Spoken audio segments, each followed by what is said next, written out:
Okay, the time is 8 o'clock, so I think we can start now. All ready to go? Excellent. So please make yourself comfortable when you're sitting down, either to sit meditation or hear a Dhamma talk. I know that that's something which is a basic part of meditation, which many people forget. That's almost in the teachings of the Buddha. That would be the first thing which you decide upon when you start meditating, to get a quiet place and to get a comfortable posture. And that's one of the reasons why we do have chairs here, we do have cushions, we do have all sorts of things which you can help to make sure that your body's comfortable. And even the chairs, to let you know that when we built this meditation center about 14 years ago, that when we got the chairs, I also went to the shop to try them out, to make sure that they were chairs which were suitable for meditation. You might think that an armchair would be nice, especially with little buttons on them so you can warm them up if it's too hot, and give you a little massage if you need a massage. Sometimes when you start thinking like that, you get all these fantasies about upmarket meditation cushions. I suggested this for many years, and I'm surprised that all the people in Singapore, you haven't made use of this as a business opportunity. High-tech meditation cushions, these ones we have over here, how old are they? It's been around for decades. Imagine a high-tech meditation cushion, different compartments with remote control, so if you need to sort of lift up your backside, you can press one button and the back of the meditation cushion just fills with air and makes it higher. If you need something under your right leg or left leg, you can put something else and that will lift up. If it's a bit sore, you can have a massage. Cold and heat, you can order that. And also, if you have sloth and torpor, which is a common condition when people start the meditation retreat, you can press another button and you get a cappuccino or flat white or whatever it is, so you don't need to get up to go and get a cup of coffee. High-tech meditation cushions. But we don't have any of those here yet. But nevertheless, you have chairs. And in those chairs, they are, if it's too high for you, then you put a cushion underneath your feet. If it's too low for you, you put the cushion underneath your bottom. In other words, you adjust its height with cushions so that your feet can be comfortable. And indeed, at the beginning of the meditation, I ask you to make sure you have some mindfulness on your own body to start off with. If you have some mindfulness on your own body, you can find out what is a good posture for you. You don't always have to sit full lotus on broken glass for hours and hours and hours. Sometimes people forget that asceticism might be impressive to others, but it was the first teaching the Buddha gave to avoid such asceticism. And find a comfortable middle way where you can sit at ease. And when you can sit at ease, your body can relax and become peaceful, and even disappear. Just like your mind, that can become peaceful, comfortable, and start to disappear too. Only through that kind of relaxation. And for those of you who don't know or keep forgetting the story of the Buddha, one of the things which I emphasize is that for so many years he was trying to become enlightened through lots of effort. And through that lots of effort, through fasting, through just hardly sleeping, all that effort, he didn't get anywhere. And that's when he remembered the time as a young child, 7-year-old, when his father was busy doing a ceremony and he was watching while he was sitting under the shade of a rose apple tree. And there sitting just a young 7-year-old. 7-year-olds don't strive that much. Have any of you got 7-year-old kids? Have you ever noticed a 7-year-old striving? 7-year-olds, they can know how to relax, though. So the 7-year-old kid was relaxing under the rose apple tree and almost spontaneously entered one of these first jhanas, these deep meditations. And he was very peaceful and happy like that. And he rejected that for many years when he started his spiritual pursuits. He rejected it because he thought it was too comfortable, too beautiful, thinking, how can you attain anything through a path of peace and joy? And having tried everything else, he realized that was not just worth a try. This was in one of the suttas, the Mahasachaka Sutta of Majjhima Nikaya. That's where he said, well, maybe this is the path to Sambodhi, to enlightenment. And the insight came up, yes, this is that path to enlightenment. It is not enlightenment, it's the path, the way. But the reason I'm mentioning this was because the next insight which came up to him, it's not easy with a body so tired, so unfed, unwashed, unslept. It's hard to get those deep meditations when the body's in a very weak state. So that's when he gave up many of the ascetic parts of the practice, rested, washed, ate, and his first 5 disciples abandoned him. The first 5 disciples considered, well, if our teacher, the Siddhartha Gautama, can't get enlightened by all those ascetic practices, how on earth is he going to get anywhere by eating and sleeping and washing? They thought he'd given up the practice. But of course we all know that that was an important part of his ability, possibility to get into deep meditation, which he did. And from there became fully enlightened. I'm just going to mention, because this is again very rarely spoken about, that once he did emerge from those deep meditations, then the Buddha practiced what we call the 3 insights. You know what those 3 insights are? They're called Tevijja. Not many people describe them as insights. The 3 knowledges, 3 insights. And the first insight which the Buddha practiced after emerging from the jhanas at Bodh Gaya, sitting under the Bodhi tree, was the recollection of his previous lives.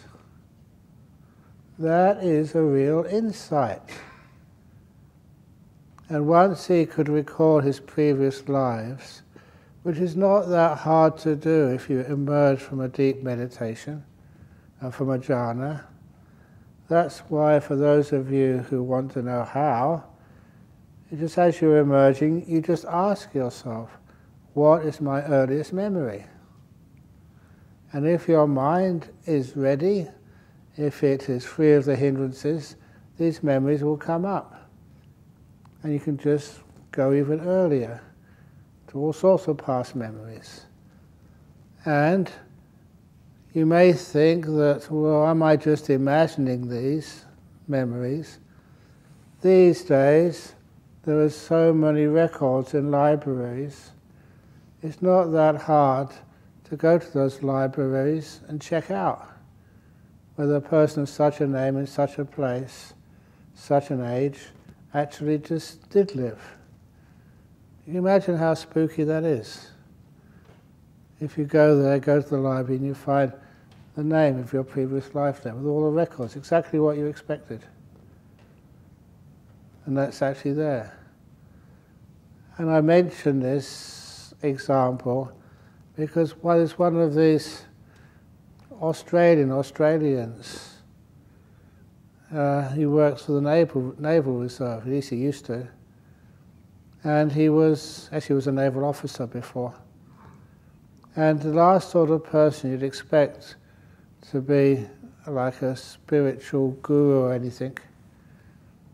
But he did some regression, remembered his past life, checked it out, it was real. And as a result of that, the reason why I encourage it, the result of actually seeing his previous life, even he saw where he was buried, a tombstone with his name on, that was him underneath. I think that's pretty spooky, but the most important part of that, he said, once I could recall that without any doubt at all, he had to keep the 5 precepts. There was no choice anymore.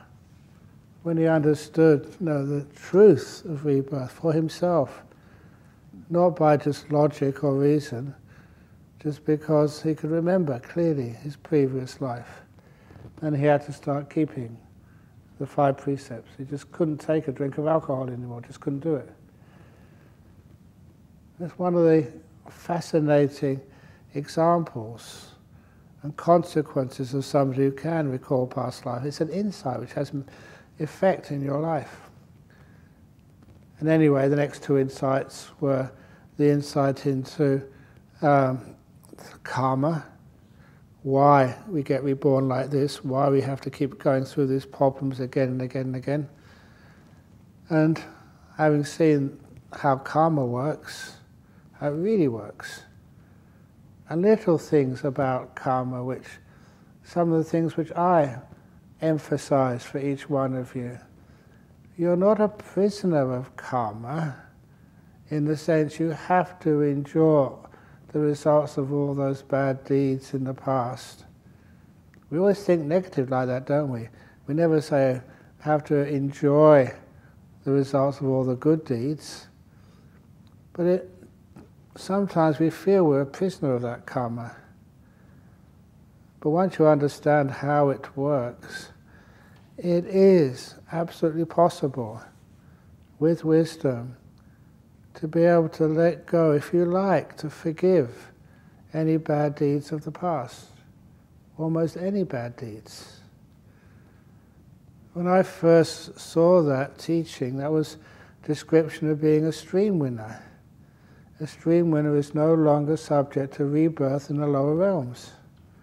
It just cannot be done, no matter what they did. And how can that be? Because the Buddha always said you can't escape from karma. No matter where you go, karma will find you. But you can have this amazing forgiveness with insight, which frees you of all the karma from the past. It's a powerful teaching. That's one of the reasons why that second insight of like the law of karma was, again, should be emphasized more often than it is. And the last of the insights was the real big one about how to let go of suffering totally. See the cause. When that cause is removed, the effect cannot come into fruition. You're free.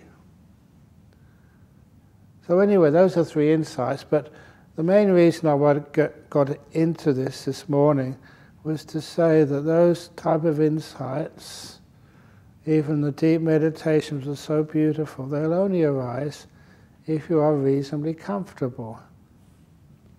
You don't have to be totally fit and healthy, but you have to be reasonably comfortable, which is one of the reasons why if you think, oh no, this retreat, I'm going to just bear with this, push through it. Yeah, my knees are aching, but what the heck? I'm a sort of serious Buddhist. I'm just going to endure it no matter what. That's one of the things I was very fortunate to overcome when I was a young lay person. I went to my first Wesak ceremony when I was a student at Cambridge, and I was so inspired. I was inspired because they said about the story of the Buddha. He crossed his legs under the Bodhi tree and he made this resolution. I am not going to move from this position until either I'm fully enlightened or else all the blood in my arteries and veins dries up and my bones turn to dust. Enlightenment or bust. Now, I don't know about you, but in Western culture especially, sometimes that's really attractive. I was a busy young man, had lots to do in my life. I wanted to get enlightenment out of the way as soon as I could so I can go and get married and enjoy myself. Had no idea what enlightenment was. So after that Wesak talk, I remember going back to my room and getting a nice cushion to sit on. And I made that resolution. I am not going to move from this seat until I am fully enlightened, not just a stream winner or once returned, and go for broke. Or my blood is all dried up and my bones have turned to dust. In those days, I could manage 20 minutes if I was lucky meditating. That afternoon or evening, I got to about 35 minutes or 40 minutes. My body was on fire with pain. My legs were aching, my back was aching, my ears were, everything was aching. And I opened my eyes and I realized I was not enlightened. And also, my blood was still wet, my bones were still there. Just making a resolution like that was not good enough. There was no wisdom there. Just that asceticism is often without wisdom. And there's also something basically wrong with such asceticism. To get into deep meditations, to get to understand your own body and your own mind, you have to spend time with it. Not training it, but understanding it. And that similarly should become very clear when any of you who listen to sutta classes or read suttas find that the enemy number one for a meditator is this person they call Mara. And how this Mara, this like tempter, he's actually the one who's in charge of this heavenly realm which control other people's creations, the Paranimitta Vasavati realm. He's basically, just to say it in brief, the control freak in chief of the universe. When anybody becomes out of control, out of his control, gets incredibly worried. And how do the monks and nuns in the time of the Buddha and now, how do they overcome Mara? As a Westerner, you think, kick butt, attack Mara, fight Mara. That's not how you defeat Mara, not even using loving kindness. You defeat Mara by wisdom. I know you, Mara. And once you do know what this Mara is, this control is, then Mara always walks away. the nun knows me, the monk knows me, is defeated through wisdom, not through force. And that always impressed me, because a lot of time when I was trying to defeat Mara, I would use force. I did take advantage of that teaching, I know, because growing up as a young monk in northeast Thailand, every moon night we had to stay up all night meditating, no sleep. And that was once a week. And that was tough. Sometimes I got some really nice meditation, but a lot of time you got very sleepy. So a couple of times, instead of just sitting there nodding, a couple of times I went back to my hut. And I thought I'd only take an hour's rest.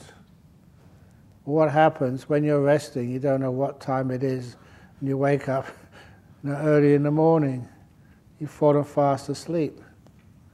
And when other monks would come up to me and said, "Where were you? You weren't in the hall doing the meditation all night," I would answer, "Well, look, I considered, who am I? I'm just a young Western monk. And Mara could defeat so many great monks in the time of the Buddha. Who am I to put up a resistance to Mara?" It was actually such a good argument that I remember many other monks using that. So please don't use that here. You don't fight Mara. You can't defeat Mara through fighting. You defeat by understanding. If you're tired, why are you tired? You're tired because you just arrived after a long journey. It's the nature of your body to be tired sometimes. Sometimes you're inspired. That's the other wonderful thing. Have you ever had those nights or evenings you don't even feel like going to bed or going to sleep? You're just full of energy. That sometimes happens. And that might happen to you in a place like this. In the evening time, you're inspired, maybe by a nice Q&A session or a talk. It really pushes the buttons and you really get inspired. There's sometimes a few talks which I heard, and you cry. It's gorgeous, it's beautiful, inspiring. And then you go and meditate, and it's so easy to meditate. The mind gets very still, energized, powerful mindfulness, a lot of bliss. No way you can go to sleep. You don't mind sitting all night. Not because you have to, but because you like to. And that's actually so different than when you put forth effort into it. Don't put forth effort, don't fight the defilements. Understand them. And through knowledge, understanding, that's where you defeat the defilements, not through force. This is one of the mistakes which people make. Because there's many things in your life, especially in the worldly life, where through hard effort, and really putting your attention on the study, on the hard work, that gives you success in life. But meditation is a different game. Meditation, you get success, amazing success, through developing of understanding and wisdom. So that's one of the first things, to understand that when you meditate, understand your body, understand your mind. What does it say in the Chinese art of war? I don't like saying the Chinese art of war, maybe better the art of conflict, because we're all in conflict sometimes with our defilements. 1,000 battles, know your enemy, know yourself, 1,000 battles fought, 1,000 battles won. Even do you know your enemy in meditation? Do you know who you are and how you work? If those questions are both answered in the affirmative yes, then whatever you do to meditate, you will always have success. You know what the problem is. You know how much you can do. You know when you need a rest. You know when you don't need a rest. You know when you need some more to eat. You don't need so much to eat. You know when to exercise and when you have had enough exercise. You understand your body. You understand your mind. When you can do things like that, it does mean that getting to know your body, getting to know your mind becomes both important and also enjoyable. Many years ago, when I went to visit UK, it was for a little bit of a reunion with my old college friends. And one of those college friends, he couldn't come to the main reunion, so just emailed him, and we were going to meet at Victoria Station, the bus station in Victoria, in London. And we're really good friends when we were at college, so he was there waiting for me. I hadn't seen him for such a long time. And could recognize him. His name was Harold. I won't tell you his surname, because his nickname was Flash. Harold, Flash Harry. And when I saw him, I said, Flash, how are you? And he said, please, don't use that name. Because the story behind it, one of the parties in Cambridge at the time, he got drunk, went to the toilet, and came out of the toilet without his pants on. And all of our friends, including the girlfriends, saw him, and that name stuck to him for all the time he was at Cambridge, Flash Harry. But nevertheless, he's done really well for himself. He became the head actuary. That's like a insurance genius in the whole of Europe. He said, don't use that name. I'll probably lose my job. I'll certainly lose my reputation. But of course, it was the friendship we had which was really shocked me, surprised me. That I was supposed to go to a Jhana, where the monks eat, at a Sri Lankan restaurant just next to Victoria. They were going to offer me my food that day, and I asked him if he can come too. Yes. I spent all the time talking with him, catching up. After the lunch, we still hadn't finished talking. So we went together on the underground from Victoria to Wimbledon, where I was going to give the talk at the Thai temple that night. And we're talking all the way. And when we got to the temple, we carried on talking. It was only the monks said, look, you've got to give a talk to the people gathered to hear you now, so you better shut up. And so that was the only thing which could stop us talking. And that surprised me. Just really good friends, how you could talk effortlessly, with interest, for hours. I don't usually do that. And that gave me the wonderful simile of how your mind works, and mindfulness. Have you ever had problems, say, doing things like watching your mind when you're meditating just for an hour? Why is it your mind wanders off somewhere, or goes to sleep, or thinks of anything, which is usually rubbish stuff, rather than watching your own mind?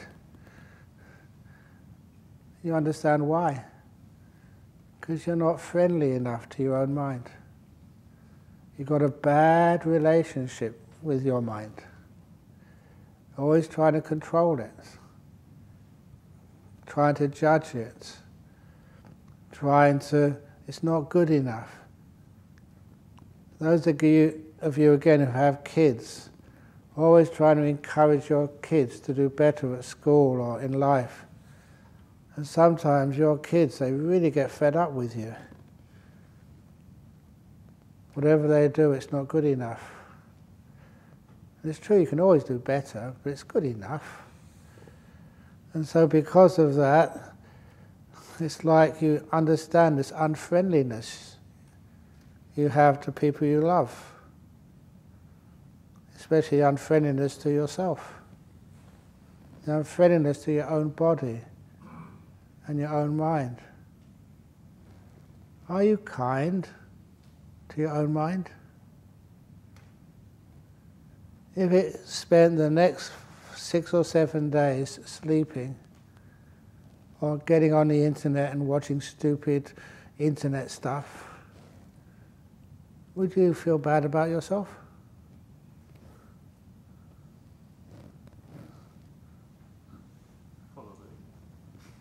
At least you're honest.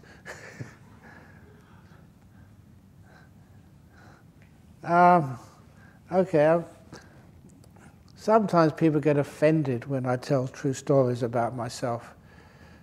But this was one of those stories which meant a lot to me, and I don't mind sharing it with monks and nuns, but sharing with lay people, sometimes people say, don't talk about that sort of stuff. In my 6th year as a monk, I've been 49 years as a monk now.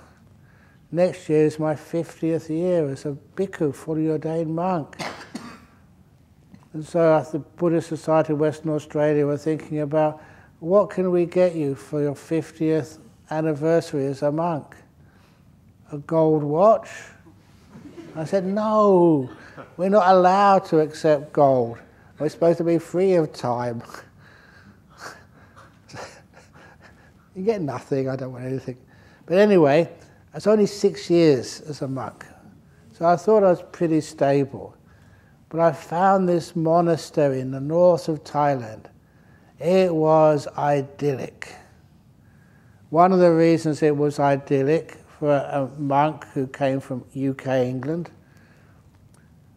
it was in the middle of a tea plantation.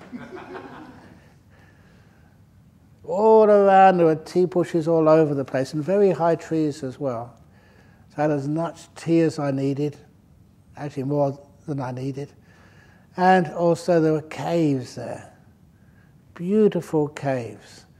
And in the hot weather I used to go in that cave after my breakfast in the morning and not come out till the afternoon. I had a wonderful time in that cave. And of course, being a limestone cave in the north of Thailand, there were lots of bats in there. And to this day, I tell all the monks and nuns this, and you, there's one of the fragrances which I really like is bat shit. If I smell bat poo, it's delightful. And the reason is because it's been associated now with those wonderful months in these caves in northeast Thailand. Actually, I was in the north of Thailand. And also, one of my favorite similes, which you've heard so many times, originated from there. How many times have I said, if you tread in the dog poo, you tread in the dog poo, never scrape it off your shoes, take it home with you and scrape it off in the garden, and your durian or mangoes or papaya will be sweeter than ever before. And I mention papaya because in the main cave where I used to spend hours in meditation, there was a papaya tree. And that papaya tree would get fertilized by the thousands of bats as they flew into the cave, and the thousands of bats as they flew out afterwards. And that papaya tree was so incredibly juicy and sweet. By far the most delicious papaya I've ever tasted, ever in my existence. And as a monk, you can't ask for food. So what I used to do when I saw that one of the papayas was ready to serve, they just started going red enough, I knew if I waited another day, the birds would eat it. So I'd take one of the lay supporters and said, "Oh, look at that papaya up there. Look how ripe that looks." That's as far as I could go. And they were smart enough to get it down for me, and I'd eat the whole thing. That's how delicious it was. That is actually where the dog poo simile came from that papaya tree fertilized by bat poo. But anyhow, I had some wonderful meditations there, wonderful experiences, but also you had your problems as well. In that monastery, I was the only monk there, had the whole monastery to myself, and it was easy to maintain. The food, one meal a day there, was more than enough. Had all this time. And then one period during the rainy season retreat, my mind started to wander so badly. It started to think of what I call these days unmonkish thoughts. I think you all know, I love being a monk. Even when I first ordained as a monk, I would wake up in the middle of the night in Bangkok with nightmares. But my nightmares were in the dreams. I thought I was a lay person. I'd open my eyes in the middle of the night and see next to my bed on the floor were my robes neatly folded. And the feeling was, I'm a monk. Yes, I made it. I was so happy. I'm not exaggerating. And I closed my eyes and continued in a nice peaceful sleep. And that nightmare, because that's what woke me up, actually continued for 4 or 5 nights in a row. It was just almost telling me just how much I love this role. And even when I was a young monk, people said, "How long are you going to be a monk for?" And I say, "Forever." "Oh, yeah." They never believed me.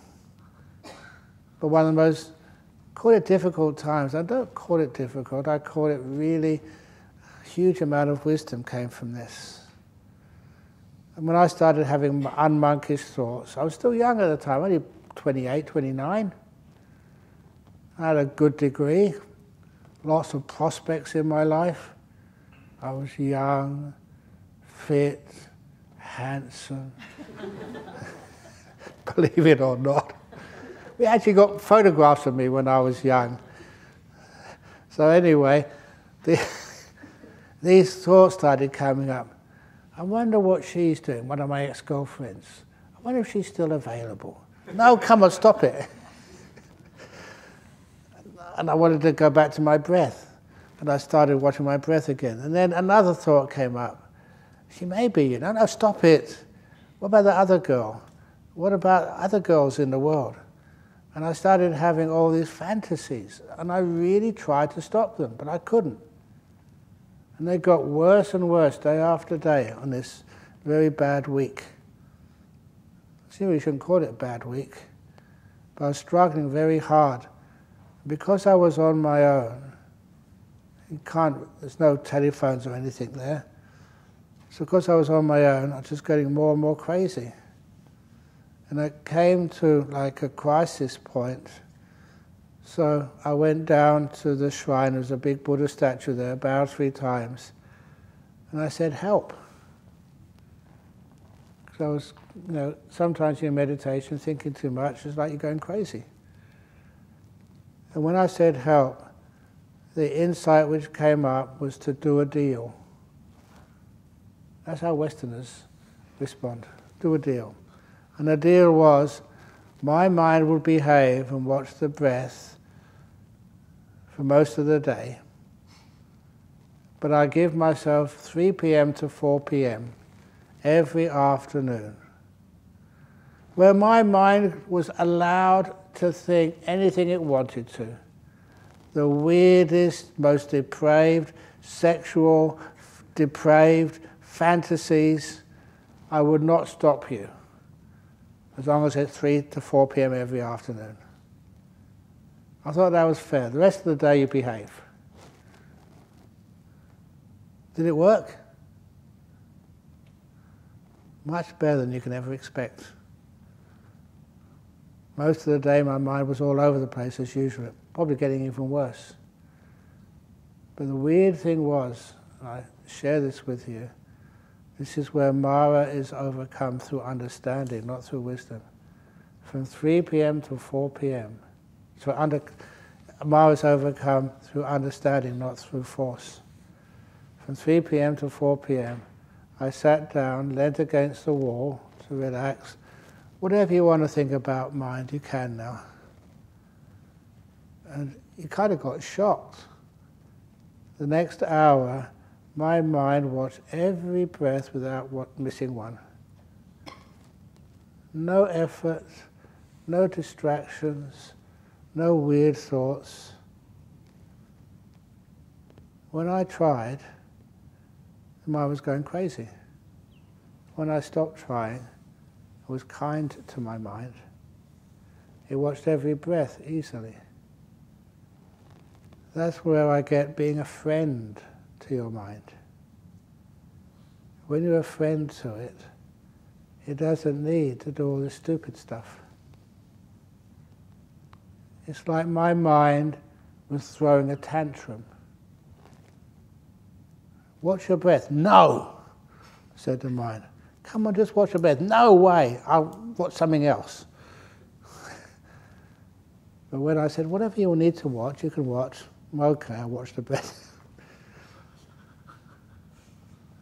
It's a hard thing to explain, but that's pretty much the way things are. Because we don't have friendliness to our own mind, especially when we're meditating, we're still trying to train it. We still hate it or want to criticize it or punish it if it doesn't do the right thing. It means that our mind and ourselves have got a bad relationship. So if you're kind to your mind, I really mean that, then the mind doesn't need to wander off. What are the defilements anyway? Things like greed. Why do you want something more? A lot of times in the meditation you have peace. Isn't this good enough? No, I want jhanas.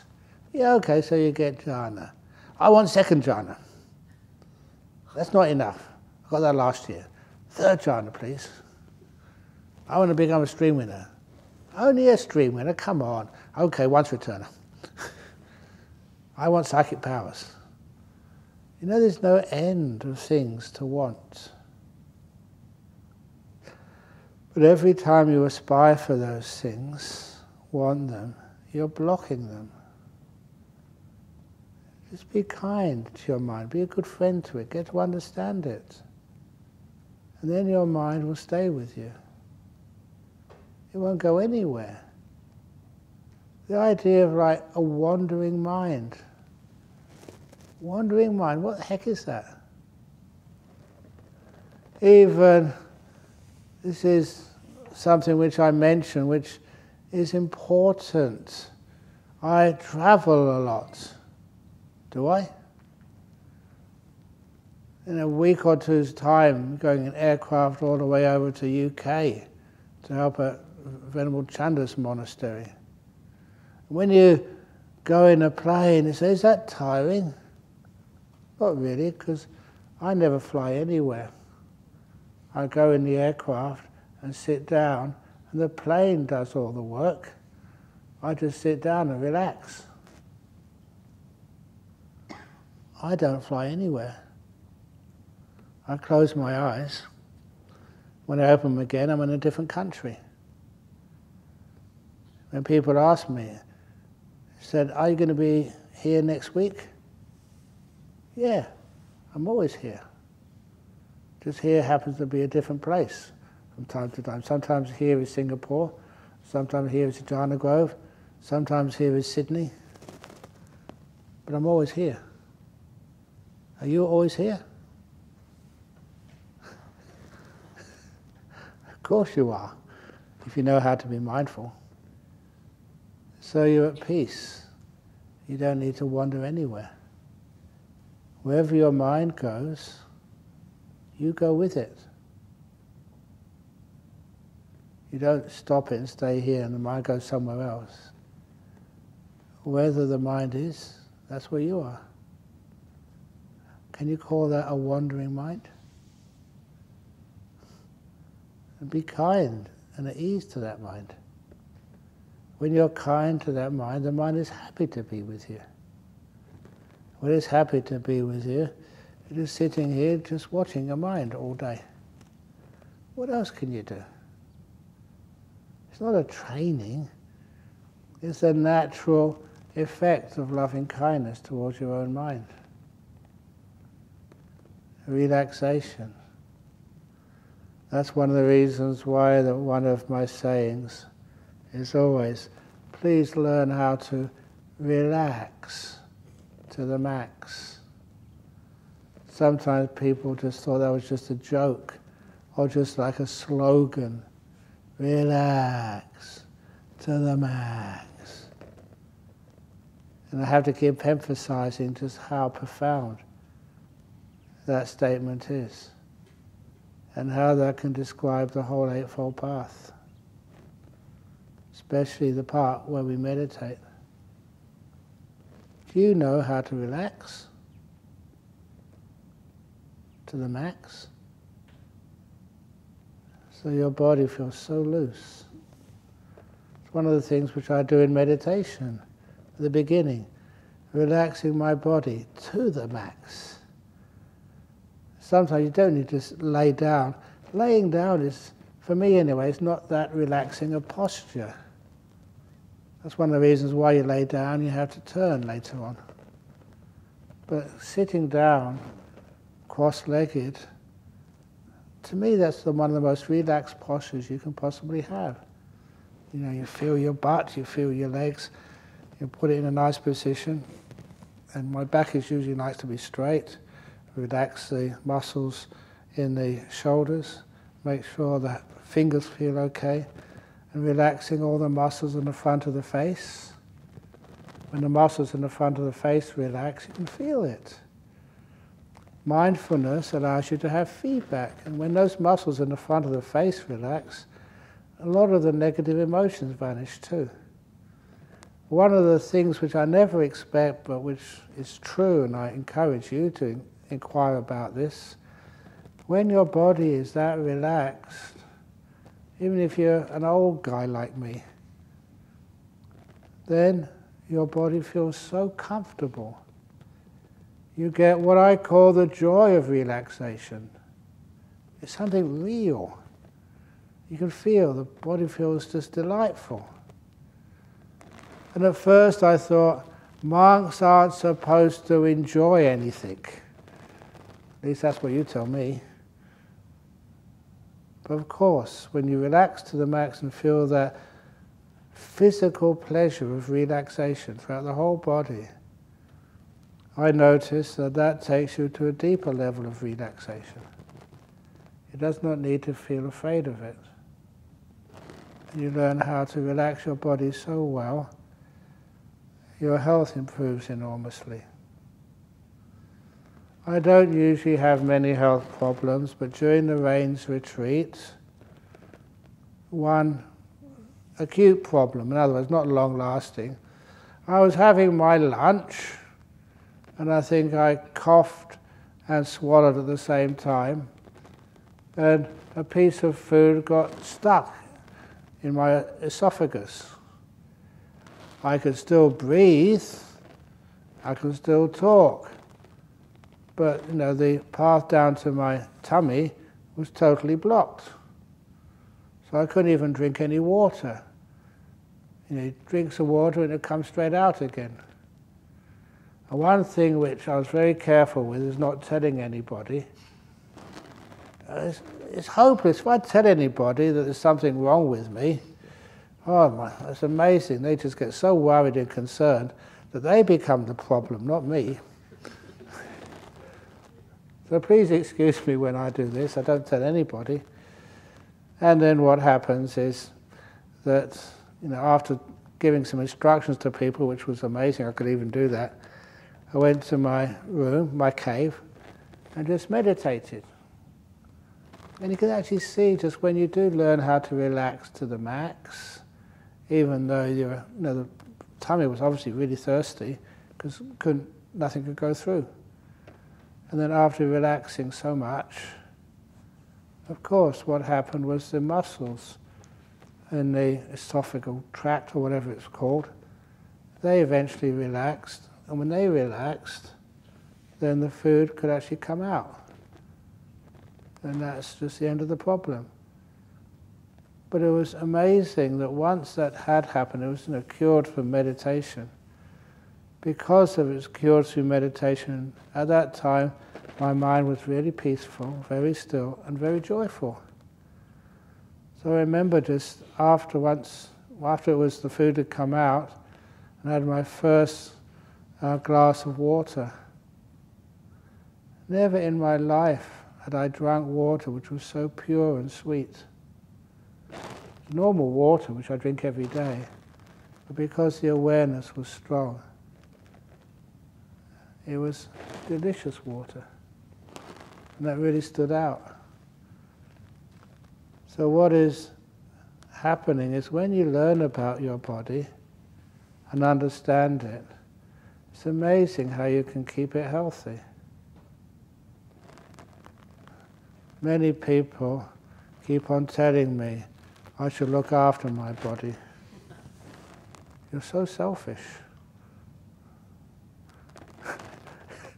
They want to keep track of my body, make sure it's healthy, so I can come and serve you again and again and again and again and again and again and again and again and again. Just like, remember when the tsunami hit? One of the monks at the time, I was in Penang at the time, so they were ringing around Penang. How's Ajahn Brahm? Is he okay? Did he survive? And of course, they didn't know where exactly I was, what telephone number. Eventually they found me and they said, oh yeah, he's fine, no trouble. And when they told me that this monk was calling up so many times to try and find out how I was kind of touched. I never realized you cared for me so much. And the other monk said, actually, to be honest, it's not that we care for you. I was the second monk. If you died, I'd have to take over. That's why I was very relieved. Well, you survived, no trouble. But the relaxing to the max, it's amazing just how many opportunities it gives you to learn how to survive all sorts of things which would kill other people. Learning just how to understand your body, understand your mind, and all these defilements which might come up, you understand how they disappear. Simple things like how to let go. All that stuff in the past, your friends, relations, loved ones, difficult times of our life. How can we let them go? This is what you learn. You understand the body, understand the mind. And you can let go of anything. So easy. Through wisdom.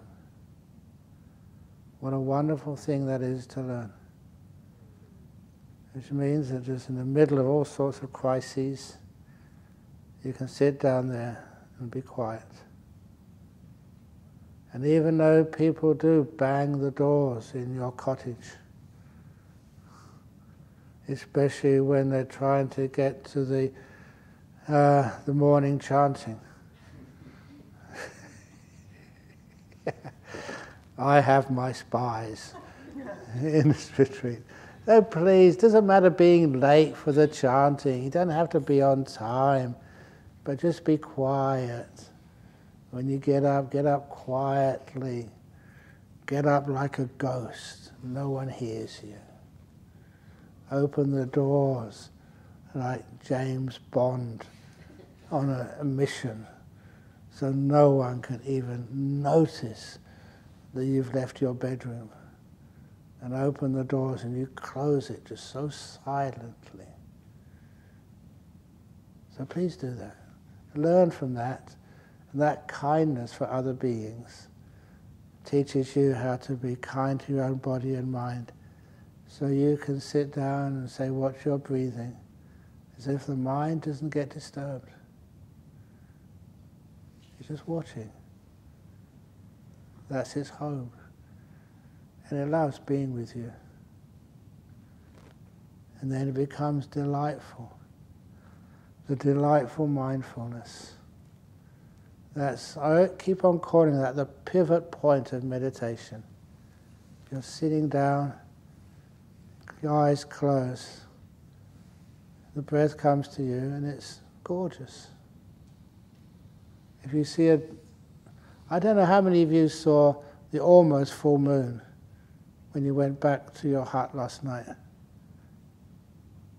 You can't miss it, it's gorgeous. It's so much there, you just want to stay there and see it for as long as you possibly can. It's like your breath. It's like the full moon. It's beautiful. You just watch it. It draws you in. You don't force your mind onto it. And that's actually how the meditation works. So I better stop now because it's close to 9 o'clock. And I don't know about you, but every time I give a talk, I always wind myself up. So I didn't sleep much last night, but nevertheless, can still give a talk. I hope you enjoyed it. If you didn't, I'm not going to start again. Okay? So this is the 3 big sadhus this time. Sadhu, sadhu, sadhu.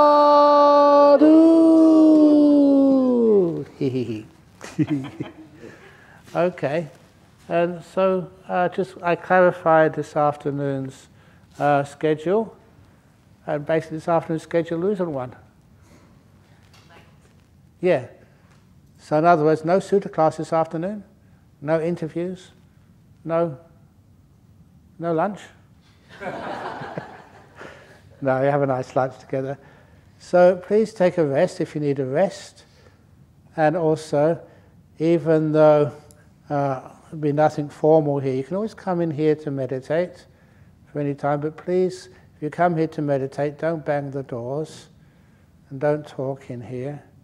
And you should also emphasize that you have these beautiful rooms. They're like caves. So you can go in there and meditate there.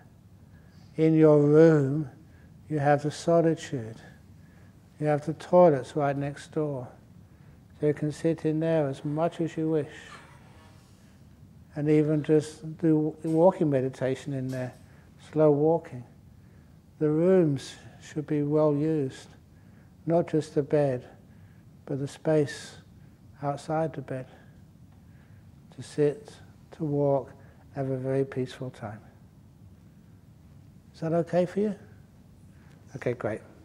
Okay.